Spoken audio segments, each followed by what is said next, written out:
Welcome to A Glimpse into the Moment. Today I have a really special guest, and it is somebody that you have heard from before in season one, where we talked about addiction. Two completely different perspectives, two completely different experiences, yet both lived a life tied to addiction. I'm talking about my friend and business partner, Jon Dale.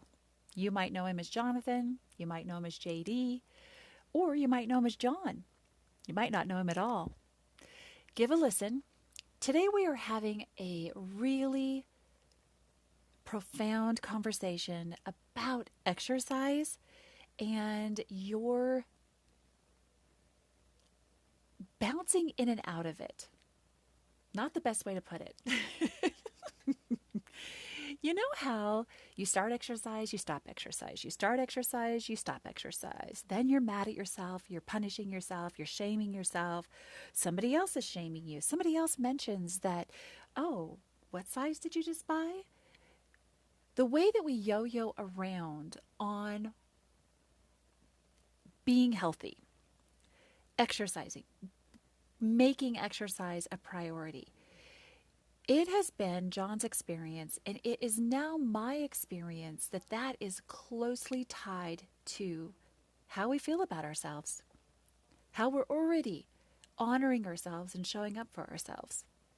If we abandon ourselves all the time, meaning we have no boundaries, we allow other people to bully us, push us around, their opinion matters more than ours, all of those and more types of self-abandonment leave us in chaos.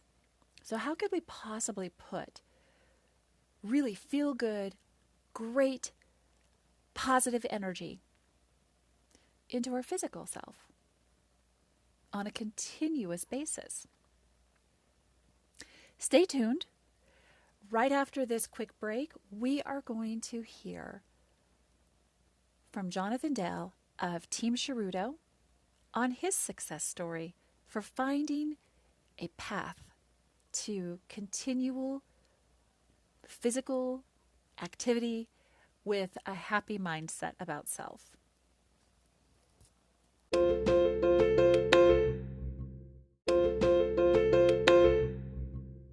Well, I asked you on today because you have a history in athletics, and you have, I personally, not being an athlete, would classify you as an athlete. Can you can you talk a little bit about that or expand a little bit on why Nita would classify John as an athlete? Um, yeah, okay. So I would consider myself, I wouldn't consider myself an athlete. I'm 53 years old now, but I have been, certainly as a youngster, as a young boy, I would have been an elite athlete as a youngster. And Growing up through football academy systems and into professional football and then into semi-professional football. So I've always been physically fit through my teens, through my childhood, through my teens, through my 20s, through my 30s. Um, I would. I was naturally fit anyway as a boy, Mhm. and growing up, I was very athletic. So I would have been. I would have turned my hand to a lot of different sports.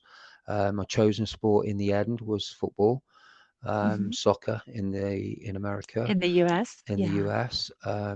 But I would have done a lot of sports at a very high level. So I would have been county and regional standard in probably as a child growing up, probably three, four, five different sports. Wow. Football, rugby, athletics, cricket, um, Man, tennis, all of those sports I would have played at a county level or regional level. So yeah, so a high standard.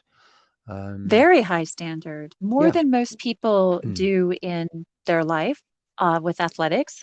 If I'm really, really honest with the people that I know, that's extraordinary. And you still, even at you just said I'm 53, but at 53, you are a runner. and you play golf multiple times a week. You run daily, you lift weights, and you play golf multiple times a week. So, and Mm, you coach soccer. So you're mm. still a very active man. Yep. I've gone through periods in my life recently. Obviously, we might touch on that, but there's been periods in my Mhm, life where I stopped playing football when I was about 39, 40. Again, I would train and coach and train and coach. Had a lot of problems with addiction, and that's not just drugs and alcohol. There were a lot of other things, and food was one of them. So I stopped as soon as I mhm, stopped training as much.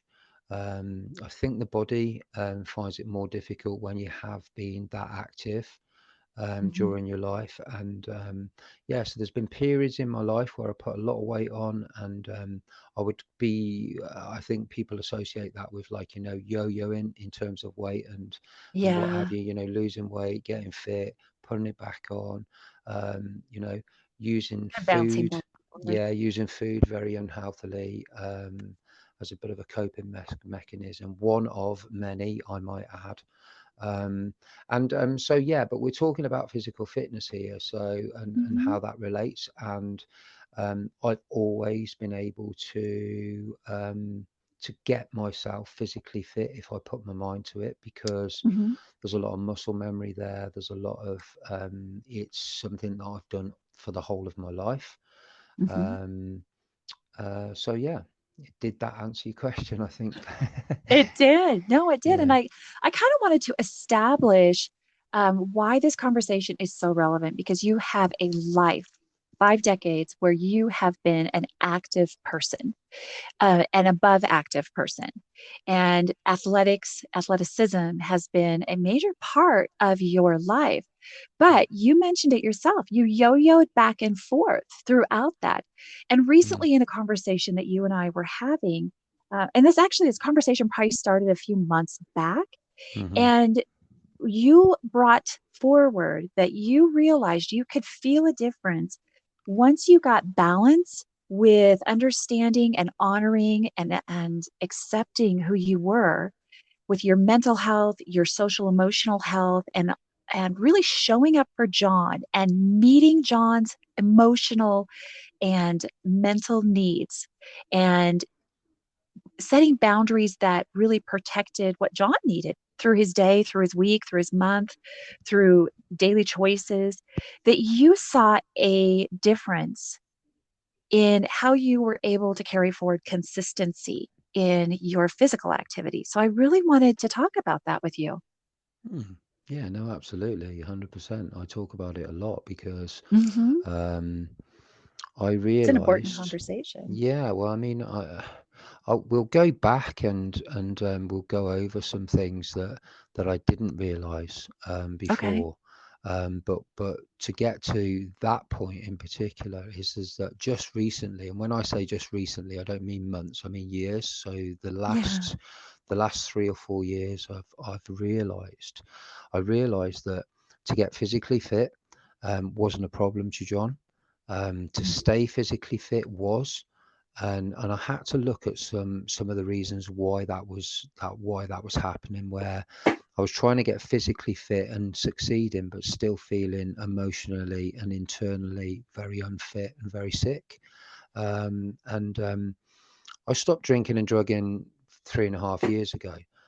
Mhm. Um, I still have, I still had a lot of addictive tendencies. Why? Because I was looking for a way out.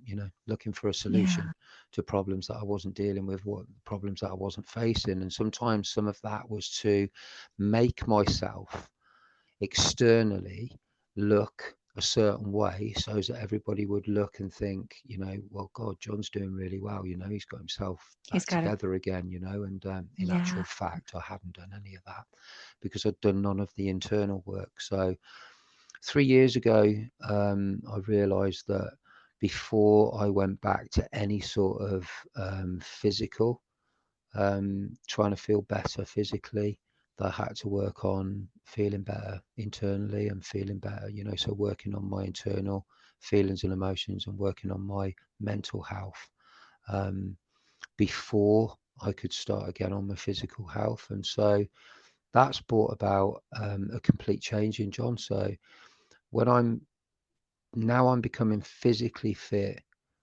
um, with all the mental aspects and all the work that I've done internally on myself, I now feel like it's sustainable. I now feel like I'm not doing it for any other reason other than I just want to be a happy, fit, peaceful human being. Um, so I'm not doing it for I'm not doing it anymore to look good or to feel. I'm doing it to feel good, definitely, but I'm not doing it to look good. I'm not doing it to lose weight. I'm not doing it for any of the reasons I was doing it before. How did I manage to come to that? Well, I worked really, really hard on my internal feelings and emotions and started to work on my mental mindset. And I transformed that a little bit. I'm still working on it now, but it's a lot better than what it's ever been before. So consequently, as a result of that, my physical fitness now has really started to take off again. So, and it feels like it's sustainable. It feels like a way of life. It feels like it's something that I Mm. want to do for the rest of my life, Hmm. if that makes sense. So, It does.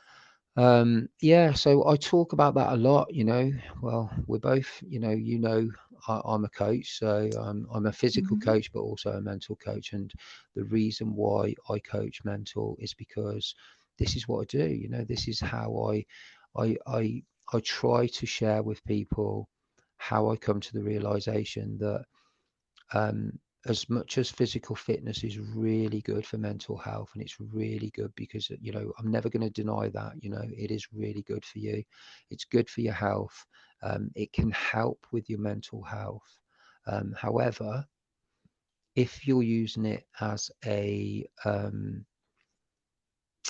way of avoiding um, your problems, and the things that are going on for you, then obviously it's a bit of a vicious circle and you'll go round and round and round. And that's the reason why I think possibly that a lot of people really struggle with losing weight and putting it back on again, as I did, with sustaining any sort of physical activity. The ones in Hmm. January where you start a gym in January Hmm. and you pay for the whole Yeah, year, and by the time you get to the end of February, you probably, March, April, May, June, you've probably used the you gym haven't no gone. more than once or twice. Yeah. So Yeah, so yeah, yeah, so it hasn't become a way of life, it's just a thought, and so I work a lot on that, and I talk about it a lot, where people, say, how did you do that, and how do you come to make it a way of life while you change your mindset completely and you work on your inner self before that you work on anything else. And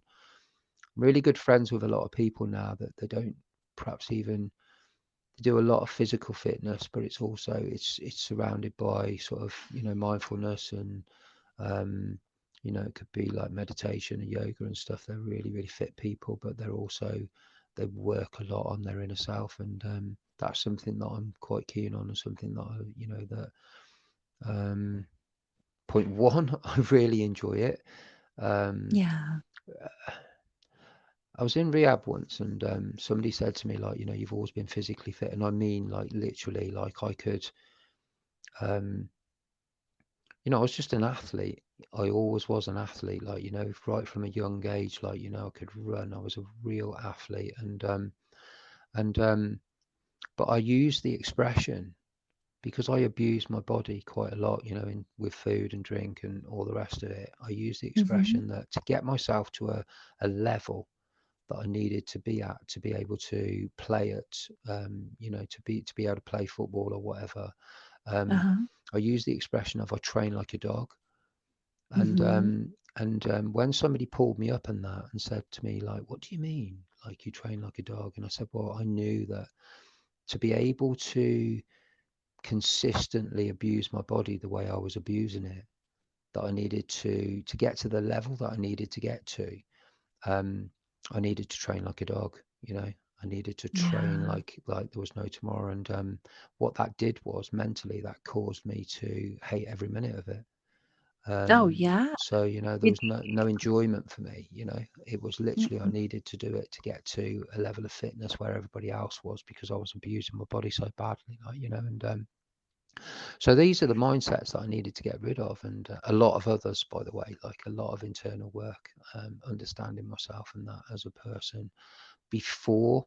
So it's, for me, it's mental fitness first, and then physical fitness comes as a byproduct of that. Um, How did people are you gonna go ahead? disagree, and I don't mind. I Yeah. understand that people are going to disagree. It's just for John, and but it seems to be working for a lot of other people when other people do it as well. Other people realize that they need to do a lot of work internally, and work on their mind and their mindset, and get themselves in a good place, and then the physical fitness starts to be enjoyable, and they start to reap the rewards physically as well as mentally. So it can't just, it must work for a lot of other people too. Yeah, I support it is not just a John experience because the same thing has just recently happened to me. And you and I've talked about that. I've been battling PTSD and been in therapy for the last year and a half or so. And I had to go on because of physical illness, but also just being too mentally chaotic, being too my whole body just being in chaos from the PTSD. I literally could not exercise for a long period of time. Mm. And the last couple of weeks, um, I've had this space where it's like, oh, I'm ready. I need to exercise right now. Yeah. But I'm so unfit from being just so sick, from being, fighting all of the symptoms of PTSD, the reactions of it, the reality of it, Mm. and then having some physical illnesses that hit around that same time that put me down for 2, 3 months. And Yeah. so being that inactive for 2 or 3 months, I'm no longer hiking 2, 3 miles a few times a week. I'm literally have been completely inactive. And that mental feeling of going, oh, I'm ready. I'm ready to work this into my day. I'm ready for this to be a priority for me. That's new for me. Mm. That is completely new. And I've never been this spot where I want to exercise. Not even when I would put my head down and really push to get healthier. I am not an athlete. I'm a mom. So, but I know what you mean by work like a dog because there were moments where I would be like, I'm really dedicated. I'm driven to do this. But then always something would build that internal chaos and I would quit. So that dipping in and out was very much a cycle that I also lived and experienced. Can you talk a little bit about what it was that you finally, like whatever it was that happened for John that identified, I need to work on my mental, my calming the chaos, understanding what's happening with John's emotional and mental health versus just pushing the physical health and trying to fix your life through the physical health? Mm. Yeah. Wow. There's a lot of words out there that I really don't, that I really don't like. I'm not going to Which one? sugarcoat it. Well, motivation, for Okay. one, that gets used a lot in the coaching domain. I don't think that being physically fit at any sort of level is about motivation, because let's be honest, I've been, I've been doing it all my life, and if I only ever relied on motivation, then I would have done anything, because I'm motivated to do something that I enjoy, but sometimes physical fitness wasn't that. Mhm. Um, what you get out of it and how that changed for me later on, we can talk about a little bit. So Yeah. so there's a few words out there that, people mistakenly, use, and that's what destroys you, I think, a little bit. Like, I can't get motivated. Well, you're not going to get motivated for something that you don't want to do. And then you So feel shamed. yeah, yeah, and then you feel shame. So Mhm. um, so it's not about, so it can't be about motivation. It has to be something that you want to do. Well, how do you get to that point where you actually want to do something for the right reasons, while you get yourself um, emotionally and mentally fit, to be able to do that? And it becomes more of a lifestyle. It becomes more of a way of life that you really enjoy and that you want to do, as opposed to something that you drag your sorry ass to do to try and achieve something. And again, not everybody's going to agree with me, because a lot of people will say, well, you need to drag your sorry ass and get fit. And I'm not going to disagree with that, because sometimes it is like that. When you're trying to set yourself some goals. Like at the moment, I'm setting myself goals to be able to run with my eldest boy, for to do a half marathon. I've never done it before. I was more of a sort of, you know with the sort of sports and that I've done Mhm. in the past, a lot of long distance running, and that would never have played a part in my training or in my physical fitness. So this is something totally different for me. So I had to train all over again. Um, So how do you get yourself up for it? Well, for me, the again, like I said, it was a natural progression from being emotionally fit. So being emotionally fit and emotionally stable for the first time, probably in my life. Mhm. Um, Everything else came as a byproduct of that, and feels like it's very sustainable, because it's almost like a way of life. I love coaching now. I really enjoy it. I love the things I do. I love the routines that I have. I love the regimes that I have in the morning. It's not all about physical fitness. It's only just a little part of it. A little part of my morning routine will be physical fitness. Um, a lot of it will be mental fitness. And then during the course of the day, depending on how much time I have, I do a bit of running. And yeah, I wouldn't be able to sustain it unless I was emotionally stable. So that's been the big turning point for me. And your road to creating emotionally stable John. Well, can you give us a time frame? Because there's no time frame for somebody to get emotionally stable. Everybody is individual, but sometimes I think that people are looking for that that quick fix, right? Mm. I'm Nita's going to lose, uh, you know, 20 pounds in 2 weeks. Okay, that is not going to happen. It's not going to happen. Let's get real. And I may not need to lose 20 pounds. I may need to lose 40 pounds. I don't even know. And I don't even care. The point is, we have unrealistic expectations, but yet when we're talking about something as invisible as emotional stability, that can be a really difficult thing to grasp and put our mind around. What did that look like for you? Well, yeah, you hit the nail on the head there, really. I mean, you could lose Well, 20. I'm a You good could. It, carpenter. it is really easy to lose 20. I mean, I say no, that's the wrong words. It's not, but it is really, really, um, it can be done. You can lose 20 pounds in 2 weeks, but is it sustainable? No. Um, will it be, it's a quick fix, a quick fix for something, and all of a sudden you feel good, and that's great, and some people can do it, some people, I don't know, but I believe that people can do it and keep it off, and the majority of people take weight off quite quickly. That take weight away quite quickly will probably put it back on, and then some. Mhm. Um, I did.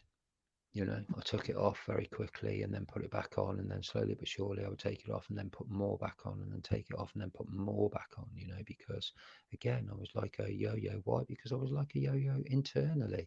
My emotions and feelings and understanding myself was completely upside down. So yeah, so sort that out. I had to go away and sort that out first. How long did it take me? I'm still doing it. I'm still working on it. I realized at one point, um, that I think that we've it's probably only actually for the last 4 years or so I've been working at it, and probably only really really started to come to fruition over the last 6 months, really. Mhm. Truly. But yeah, I still thought, a year ago, 2 years ago, 3 years ago, that that things were working and things were happening for me, and that's good. You're getting little tiny wins all the time, and that's important.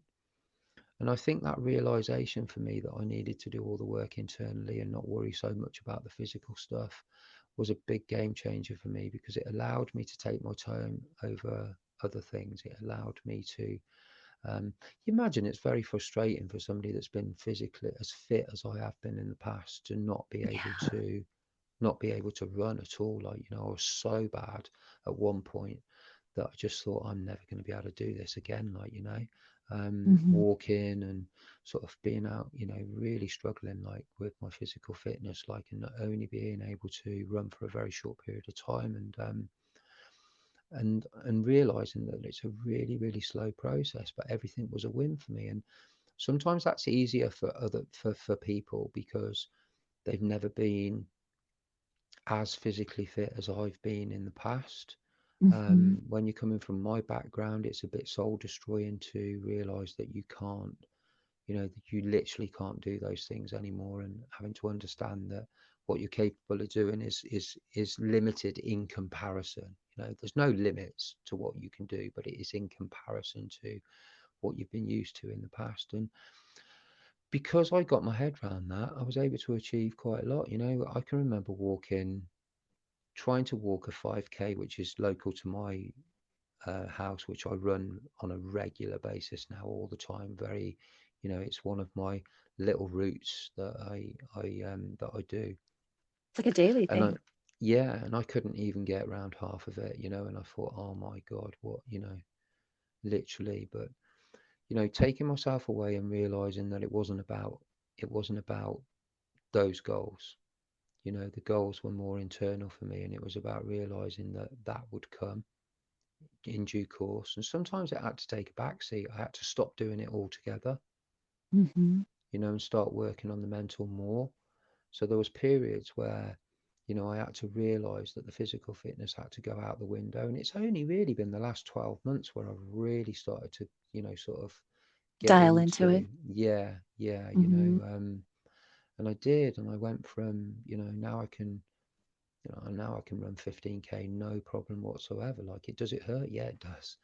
Is it Hmm. difficult still? Yeah, of course, because I push myself a little bit because I've got that instinct in me, that's always been there. Competitor instinct. Hmm. Competitor instinct, yeah. But um, God, from where I was 3.5 years ago, or where, walking was a problem, like, and I lost a bit of weight, it got a bit easier. I lost a little bit more, it got a little bit easier. But what I did start to realize is that it kept coinciding with getting emotionally and mentally fitter, and it started to coincide. So that weight and that feeling a little bit better about myself, that being able to run and not have to stop, started to the penny dropped. Like, that it was all coinciding with a lot of stuff that I was doing internally as well. So then I started to see massive shifts, massive results, like, where I was thinking, right, okay, this isn't about the physical stuff, this is more about the mental stuff. And then the Hmm. more I did on the mental stuff, the easier the physical stuff became. The more I was able to push myself, the more I was able to do. So I then really did the the penny really did drop, that it was all about the mental and it was nothing to do with the physical. The physical was just a byproduct of the mental. Um, and it's been sustainable ever since. I Yeah. just love it. I love, if I go for a run, it's relaxing for me. It helps me. If I want to stop, I stop. If I want to walk, Hmm. I walk. If I want to play around the golf and really chill out and relax, that's what I do. If I want to go swimming, I swim. I do things that I enjoy, that I love. Sometimes I set myself some goals because I've got to achieve, I want to be able to run that half marathon in September. Yeah. You have a big I've goal got coming up. things. Well, I've got a few. Yeah, I'm doing it's called a Tough Mudder, so it's a warrior challenge, like it's 14-mile assault course. So I'm doing that in Wow. July, and you know, yeah, if you'd have asked me 3.5 years ago whether I thought that I might be doing that, I probably would have said, "No, you're mad. I'm never going to be able to do any of that stuff." But it's a mind game, you know. It's Yeah. all about the mental. Um, I speak to a lot of, but well, as you know, I speak to a lot of Mhm, lads that are, you know, sort of into their sport and stuff, and a lot of lads that are mhm, footballers. And when I speak to them, I say that, you know, that the once you've got ability and once you're an athlete, every everything that you do is natural anyway. So it mhm, becomes a mental game. It's not a physical game. It's a mental game. So when you mhm. become an elite athlete, to be an elite athlete, it's a mental game. It's not a physical game. And if you drop that right the way back down to every human being, um, it can relate, you know. So it's a mental game, not a physical game. Um, always. I remember you got back out on the golf course when your country opened back up because it had been closed down due to COVID for a while again. And then you got back out on the golf course. And I remember hearing the pure joy in your voice at the amazing game that you had because you went out there and you just enjoyed it. You didn't go out there and overthink it. And that really speaks to what you were just saying. You were in such a positive mental space to just allow the game, to enjoy the game that you did. Yeah. I'll tell you a little story. Well, I'll tell you that story. Okay. But before I do that, I've played golf. I played golf today with somebody that I have only known for 12 months. Mhm, He, we talk. He has a very, very similar, through our conversations and through a little bit of work and stuff, where he's worked on a lot of this stuff mentally, and he has an understanding of himself. This past 12 months has given everybody that opportunity to do that, you know, yeah. because of the way the world's been and what have you. And we played golf together today, and the difference in the two of us, um, in the physical aspect, so the actual doing of the physical Mhm. was unbelievable. It was Really? like we were two different people, because all of the anxiety, all of the tension, all of the um, control, you know, all of those things have all gone. So we're just literally playing off of instinct, body instinct, letting the body do the what needs to be done. There's no control, there's no worry, there's no tension. Um, and the difference is amazing, absolutely astounding. Um, so so yeah, and by the way, he played better than me as well, which was a little bit annoying. So That's um, funny. no, I said to him, we got to, I think, about the last five holes, and he was playing so well that I said to him, like, I don't want you to, I just want you to carry on. 'Cause I like, me winning this game has gone out the window now. I just want you to carry on doing what you're doing, you know. And um, yeah, so it was really enjoyable, but also it drove home to me that mental, the mental side of things is a complete game changer in every sense of the Mhm. word. It is a complete game changer. So anybody that you know what I'm like, I'd never, I always say this, I don't give advice. I just share my own experiences, my life experiences, and I talk about things that relate to um, you know, relate to that people, other people can relate to a little bit. And one of the things that if anybody ever says to me,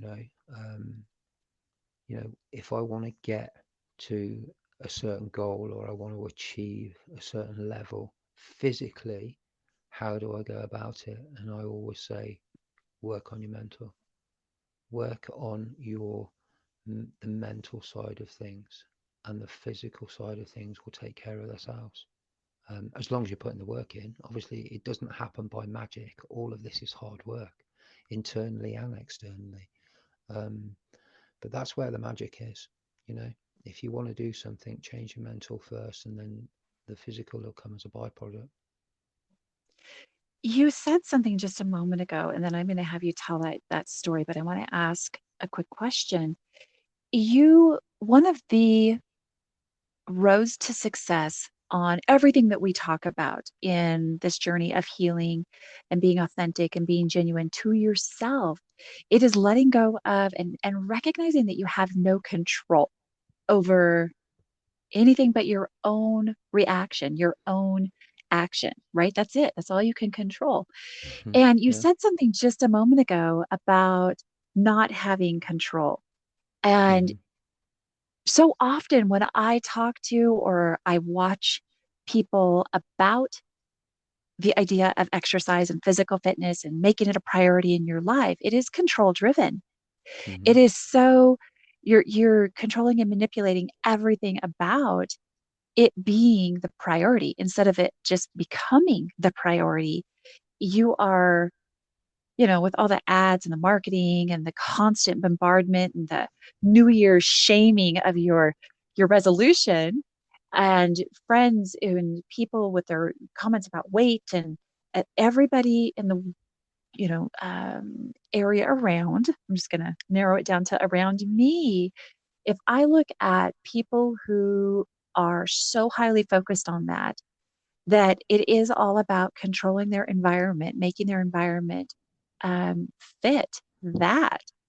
And that doesn't necessarily mean that you are a healthier, more happy person. Oh no. Control, control, control. Where does control come from? Fear.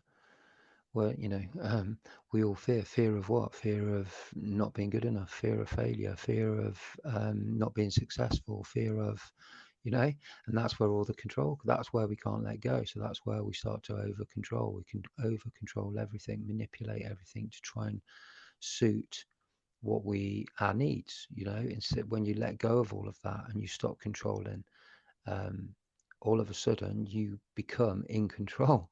What do you become in Mhm. control of? You become in control of what you can control, which is how I react today, how I go about my day. How am I going to run my life? How. So the, it sounds like a contradiction, but and this is like lots and lots and lots of people say it, but I say it because I truly, truly believe, like, that control the controllables. Because there's very few things that you can control in your life. That's Very what I was few. just going to ask. What would Very, be a very few. controllable? Well, you can only control your actions and reactions. You can only Mhm. control what you are physically capable of doing. A lot of that comes from your mental. So a lot of those um, a lot of those aspects, come from your mental, Mhm. come from your inner self. So um, I let go and I hand over, and I control what I can control. Lots of things have gone wrong for me today, but I've still had a tremendous day. Why? Because I've stopped trying to Yeah. control the day. Like, things happen, and it's Yeah. how we react and how we deal with them that makes all the difference. We can That's so react. true. We've got two choices, haven't we? We can react badly, or we can react in a way that's not going to affect us. Because let's be honest, when something negative pops into your head or your life, it's all about how you react. So if you react in a negative way and it only hurts you, it's only ever going to hurt you. Um, Even when somebody's done something to you, the way we react to it or the way we internalize it, it's only us that's being hurt. So I've gone a little bit off the beaten track, but it's all relatable because it's all about, getting physically fit is only a byproduct of everything else that you're doing. Part of that is to stop being so scared of the outcomes, stop being so scared about, well, what will happen if I fail? Um, I've got somebody really close to me at the moment that I'm talking to, um, that, they are trying now understanding that all those outcomes are out of their control. They can only do what they can do, so they want to get physically fit to do something, Mhm. then just go ahead, get emotionally and mentally prepared to go ahead and get physically fit to go and do what you want to do. And that's all you can control. The rest of it is completely, um, is the uncontrollables, what's going to happen in the future, how it's going to pan out, am I going to be Mhm. successful, um, is it going to, is it going to lead me down a certain path, will it make me go back to bad behaviors that I had before? All of Mhm. these things are out of our Yeah. control, you know. And what I do. Oh my gosh. It's like yes, I totally do know what you're talking about. And I've experienced this. That's why it feels so resounding. That's why it was so important for me to get you onto this podcast to share this message on another platform because I am living this right now and I am feeling this at 51 years old, not being an athlete, everything that you are talking about. It is without design. It is literally what is manifesting in my life right now. And that's why I find this to be such a powerful conversational topic right now. Let me ask you this. What is your response when people say, come on, have some willpower?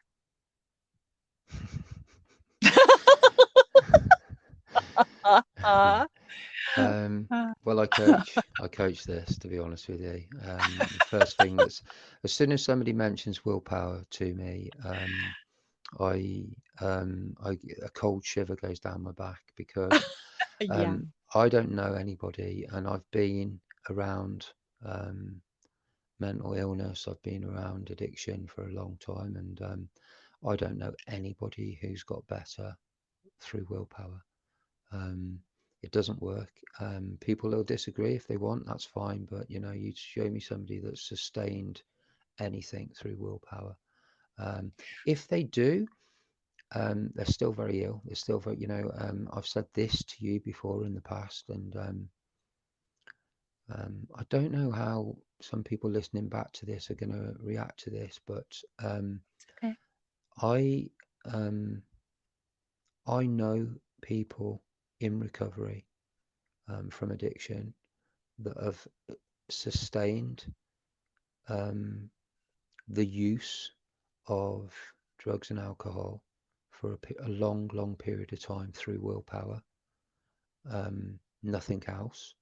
And they are Hmm. very, very sick people. All that's happened is that they have taken away their one bit of support that they had. So I say this a lot, that drink was never my problem. It was my solution to the problems that I were never able to look at. When you take that away from someone and they don't deal with any of the problems, they have all they've done is taken away what the one thing in their life that helped them, and they become very sick. And that is all about willpower. That's what willpower does. Willpower will sustain you not doing something, but it won't make you better. So you will always feel the same way inside. A lot of people revert back to their old behaviors because of that, because they're Hmm. only driven by willpower. It's not sustainable. And if it is sustainable, it will make you really ill. So in addiction, in an addiction environment, like a drug or an alcohol addiction environment, if they stop doing that and they're only ever using willpower because they haven't changed anything else in their life, oh, that's they're very, very sick. They're very ill, and it shows in their everyday life, like and been there, I think, a number of times where I was a little bit ill and a little bit sick still without the crutch. Um, so yeah, I don't know if that's answered your question to that one. It does. I'm going to deepen it a little bit by asking a bit of I guess, a follow-up question with that. When you were in those spaces of being needing to be athletic, so needing to be fit, and addiction and the emotional chaos, right? Because Mm, we all know that all of that's going together. Was it sheer willpower that carries you through sometimes, and yeah, then you would fall off the train of willpower and dip in and out of that healthy or that exercise yeah, stability? yeah, yeah, because I didn't know any different. I didn't know what was going on, so I didn't understand myself internally. I didn't know what it was. I didn't know that it was just sheer willpower, but it didn't feel very good. Let's put it that way. That's where the term train like a dog came from, because that's Yeah. how it felt. It felt like I was fighting all the time, like, and why? It becomes so tiring. It's so exhausting, like, why? Because I can't let go of everything that I need to, I need these bad behavior. I need these solutions, to fix me, and Mm, then what that creates then is that creates, something that I need to work even harder at physical stuff, because, because I want to be something, I want to be able to do something. And it's just a vicious circle, like, but it's draining, it's exhausting, and you never really feel good, so that's the best way to describe it. And I've said recently, and it's I think this might be part of it. I don't know. Like, but like I was very, very good at football in particular. But and I come to realise now, and I actually said it the other day, and that I didn't actually like doing it much. yeah. The reason for that is because I was abusing, obviously, and also on top of that, I felt like a failure all the time. So I was just doing something that I knew that I was good at. Why? Because people asked me, I thought that it was the right thing to do. I thought, all of those things. But yeah, it's all driven. It's all like, it's all just hard work. There's no enjoyment there. There's no, you don't get anything out of it other than, um, that's how it felt. Like, Mhm. but my life felt like I was like, you know, I use a lot of those things that I had, like, my resilience, my, I'm able to keep going, like, and my addiction, my addictive personality. I use a lot of those, whereas I was using them as a negative before, I now use them as a positive. So Mhm. that's why I'm able to, do the things that I do, like, and when I get in a really good frame of mind, and I get really sort of get to grips with my emotional self and understand Mhm. myself, then all of my bad, or what I perceived to be bad characteristics, can be turned into positive characteristics, so addiction then turns to driven. So I'm Oh, able that's to, I'm able, because I have that sort of personality, I'm able yeah. to have drive, and now Yeah. I've turned it into drive and enthusiasm, passion. Mm. It's all part of being, you know It's a powerful shift. it's a powerful shift. And I say this a lot. And the more people that I perhaps can introduce you to as we go Mm, along, like, that I've met some of the most misdirected, yes, misdirected people, but some of the cleverest, the bravest, the most driven, passionate people that are in recovery from addiction. Um, mhm. they're on the cusp, they're borderline, because their mind and their addictive personalities and what have you have always been, they've always been on the edge, and that's the reason Yeah. why sometimes we go over that edge and we turn to those things, like, they haven't utilized their skills, or they haven't believed in themselves and haven't believed in those skills in the past. And that's what I do now. I change that. um, all the stuff that I thought was, all the bad things and all the bad characteristics that I thought that I had, were actually, I was just using them in a negative way. They weren't bad characteristics at all. They were actually really, really super characteristics. Mhm. I wasn't using them in the right way. I wasn't using them to my You were taught to advantage. use them. Right. Yeah. Mm, yeah. Let me ask a if you could, I think that you've talked some about addiction Mm, right here, but recently you and I have talked about food as an mm. addiction. And you like literally, I think earlier today, you said to me that alcohol tasted terrible, but food tasted yummy. So Oh, can you talk about that a little bit? We've got about 10 minutes to finish up, so I'm going to hold your golf story for the next time I have you on. yeah. And let's finish up on a 10-minute. dive into what you have really been talking with me and teaching me about in food. And it's the reality is that a lot of people are addicted. I am. There's nothing better 100%. than chocolate and coffee and sometimes ice cream, Well, yeah, again, except like, Matt's bread. we beat ourselves up over that, don't we? When there's no need to. It's just when we're using it in a negative light. But yeah, I mean, if you take, for example, my analogy of that, like, I used to put a lot of alcohol into me, and I hated the taste. I hated it. It was horrible. But I did it because it made me feel good. Mhm. So for a short period of time, and food, unfortunately, tastes really good, Mhm. and it makes you feel really good for it's a short-term Short fix. period of time. It's just Mhm. for a short period of time. But when you add the fact that it actually tastes so good and it feels so good, that's why it's so addictive, obviously. And it's about using that again, like, when I talk about negatives and talk about positives, and if we can use that in a positive way and stop beating ourselves up over the fact that we love food and start using it in a positive and saying, well, why wouldn't you? Because it's a lovely thing to do, but then just understanding the relationship that you have with it and why you have that relationship. So, in terms of working again on your internal self and your mental self, and realizing that a lot of the time you're using it as a substitute or a quick fix for something that you're not looking at, a problem or whatever.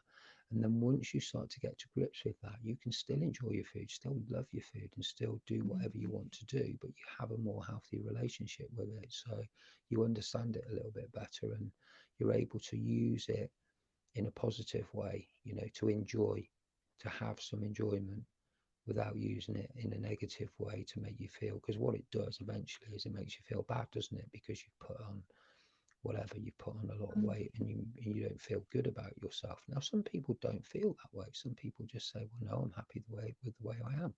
That's fine. Mhm. That's fine. If they're not using it in a negative way, they're not using it for any other reason. Who am I to judge? Who am I to say what they are and aren't doing? I think I see a lot of Mhm. people out there, coaches and stuff, saying that if you're overweight, then you're saying that you're happy, you're just pretending to be happy. Well, that's a bit presumptuous, isn't it? I can't see how we Mhm. can predict or understand people's relationships with themselves. Yeah. Um, my experience is myself as a person was that when I was really unhappy, I would eat a lot, and it would make me feel even more unhappy because I was used to looking a certain way, and all of a sudden I didn't. So Yeah. then I'd be shamed, and I'd feel really bad about myself because I put on a lot of weight. So that's my experience Yeah. of it. But I'm not telling other people what their experience is. I think that's where we make a mistake as people, as human beings, where we try to tell other people how they should be thinking and feeling and what their emotions should be. John, as a person, would never do that because I understand that I don't know. I'm not in somebody else. I'm not in Nita's brain. I'm not in Nita's body. I can't predict or understand what she's going through. It's a personal thing. So, I can only say what happened for me, and I've got a better understanding of food. If I want a snack, what time is it now? It's nearly 11 o'clock. I shouldn't be eating at 11 o'clock. That's what you would tell yourself.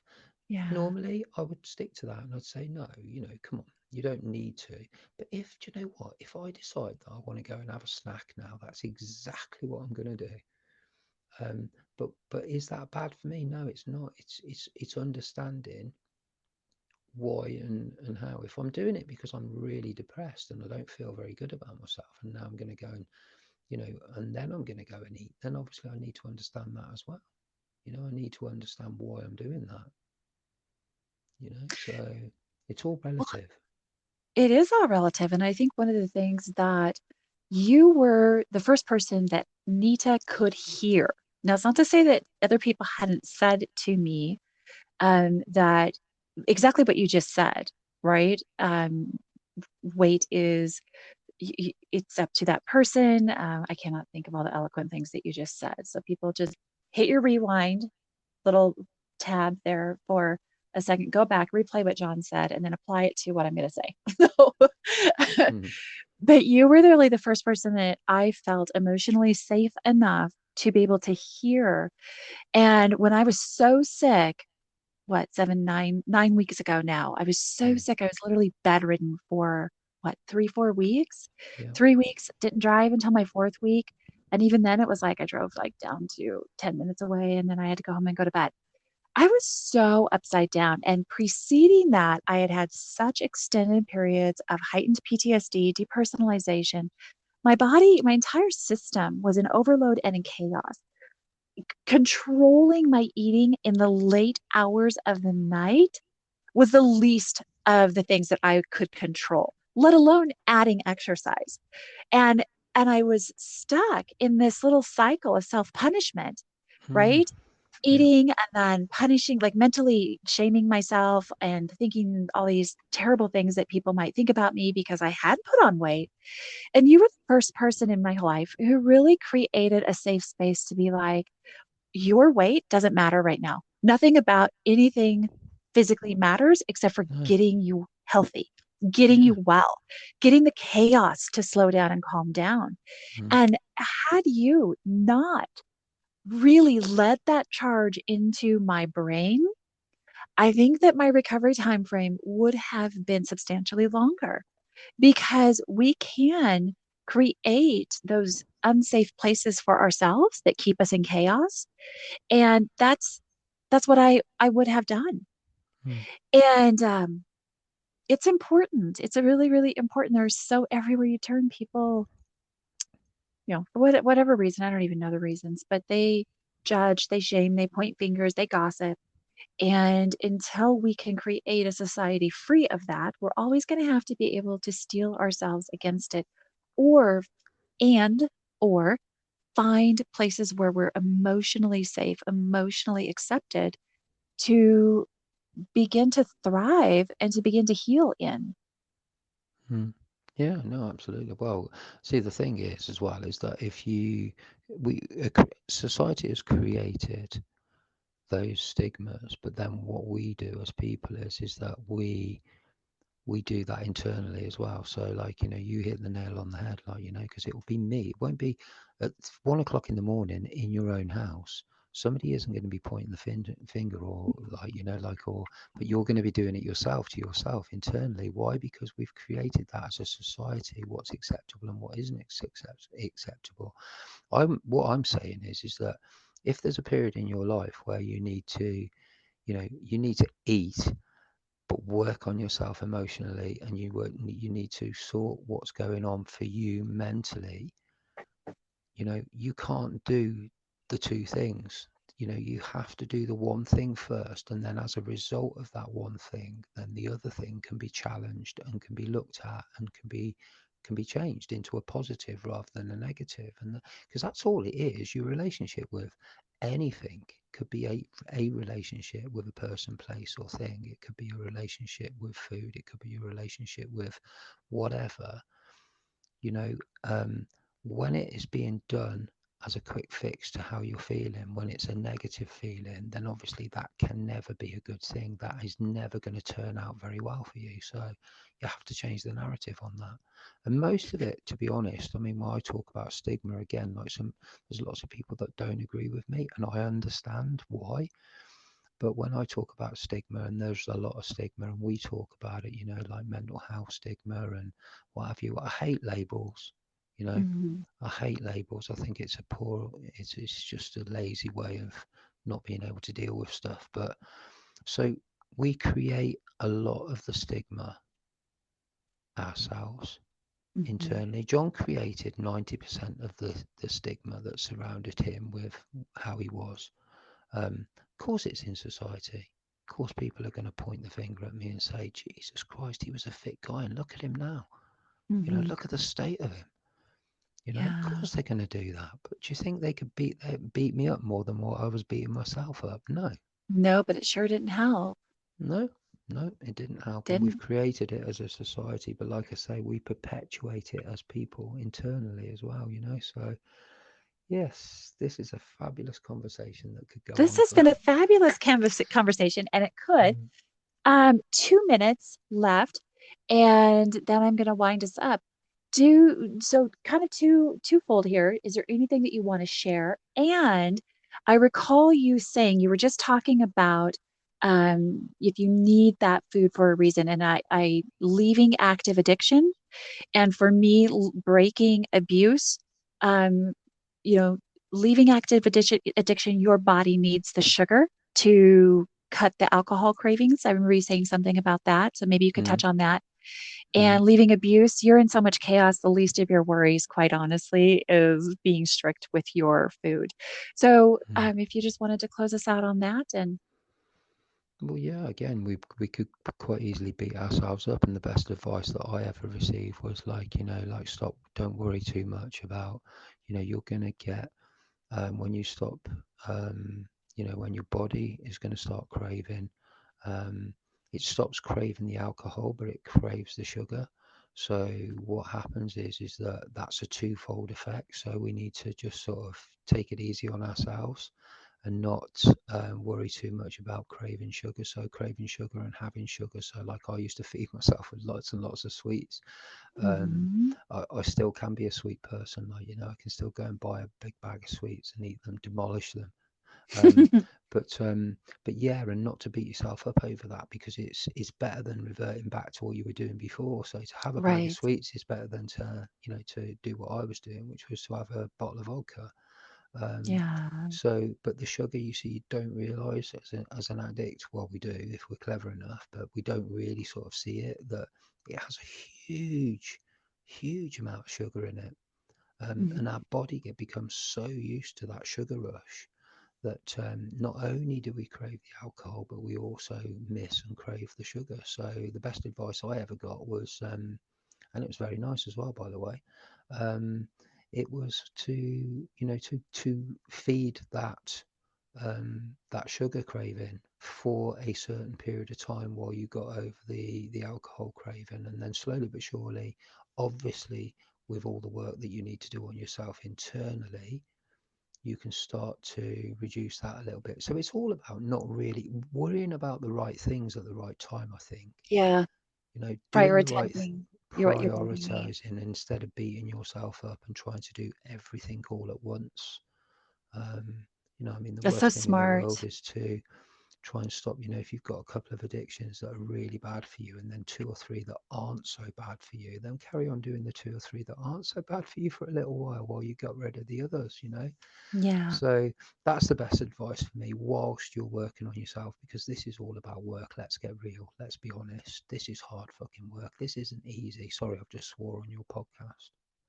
Um, but but yeah, no, it's not easy at all. Like anybody who tells you that any of this stuff that we've talked about is easy, um, is a big fat fibber.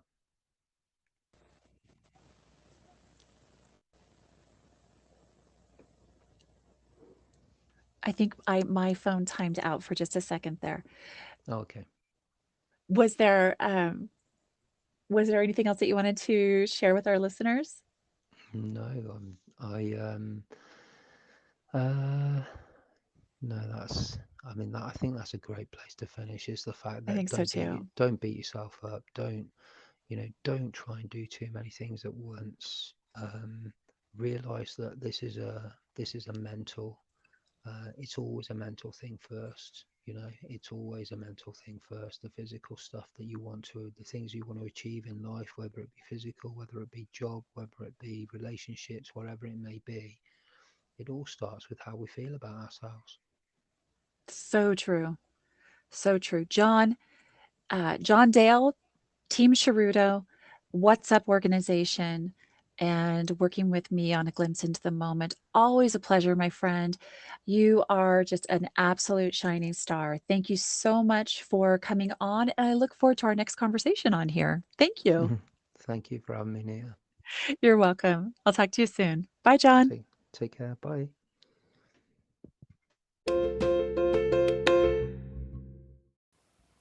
Welcome back. Well, what'd you think? Kind of profound, huh?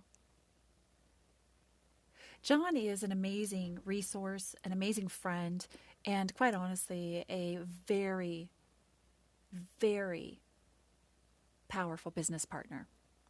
powerful because he shows up. There's a lot to be said for people who show up in your life. When I take everything that Jon and I have talked about and I apply that into what Nita's experience has been, I'll really just build a little bit on what I said already in the interview and the conversation with Jon. But it really has never been something that I have enjoyed. And even the brief moments in my life where I have made exercise physical exercise a priority, I was in an abusive relationship. So it could never be the priority because then I was, verbally punished, verbally shamed. Who are you trying to look good for? Why do you need to look so good? Those kind of things. You cannot succeed when somebody is setting you up for failure, when somebody has already convicted you of being guilty of existing. When you're in chaos, it is really hard to have consistency in anything. What I have found there's been a lot happening with Nita in the last 3 to 4 weeks, but truly again, in the last 3 to 4 weeks, I have physically healed enough from being super sick and the allergic reaction to the inhaler and my PTSD has calmed down, my depersonalization parked, have some good management tools so that does not become a disorder. So these mental illness, mental chaos that I deal with on a regular basis, I have a lot of tools and I have been showing up for myself and honoring myself on a continual basis. And that is teaching Nita that she is valuable, she is worthy, she is loved by Nita. That is new. That right there, that has brought a calm within me. With that calm in me became this desire, this burning desire to begin exercising. Now let's get real. I have been super sick for pretty much all of 2021. We're almost 6 months into 2021, and I have been super incredibly sick. Now that means I don't trust myself to go hiking for 2-3 miles into the forest like I used to do 6-7 months ago.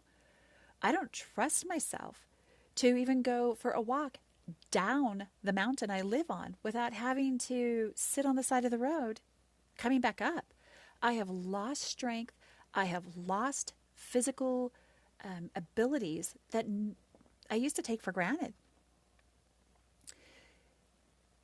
But the burning desire to get back at it, to get back into being healthy, has been really, really strong within me. I reached out to my friend Jon, and we together kind of came around the plan that what Nita could really benefit from is an exercise piece of equipment in her home. Now, we have a couple in our home, but honestly, they are not things that I love, that I want. They don't give a good cardio workout. And what Jon recommended is that I get an elliptical machine. I found something that looked really fun. It was like a cross-country ski thing. But let's get honest. It was super expensive. There were no used ones. And I probably would have broke my leg. So Jon suggested that I look secondhand to find something that was a more higher quality that would fit into my budget. I don't need a brand new one. And I found one. First place I went and looked, I found a better machine than I could have ever afforded, brand new. For $75, I got an awesome elliptical. I am using a tiny amount twice a day. And I'm starting super small because I've been super sick, and I am not going to be mad at myself. I'm not going to be angry at myself. I will not shame myself. I will celebrate the fact that I'm even doing it. And you know what the difference is? For the first time in my life, I'm smiling. I love it. I'm having fun. And I am making time for it. I'm making time. And I'm not making time because it makes me feel so much better. Mentally, emotionally, I already feel better. So this is just kind of frosting on my 0-calorie cake that I don't want. Right? Anyway, my friends, what an amazing episode. Jon, thank you so much.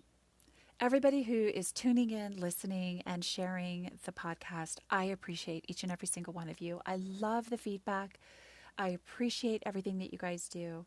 I am working on getting more guests for you guys, and I actually have a really amazing, lovely woman from Australia coming on probably in the next 2 weeks. So keep an ear out and an eye out for that.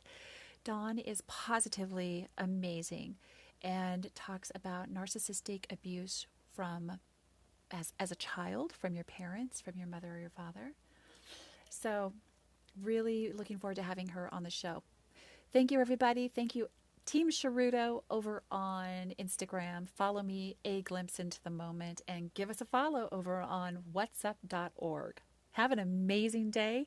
Breathe deep, make great choices, and smile through it all while you're setting those amazing boundaries.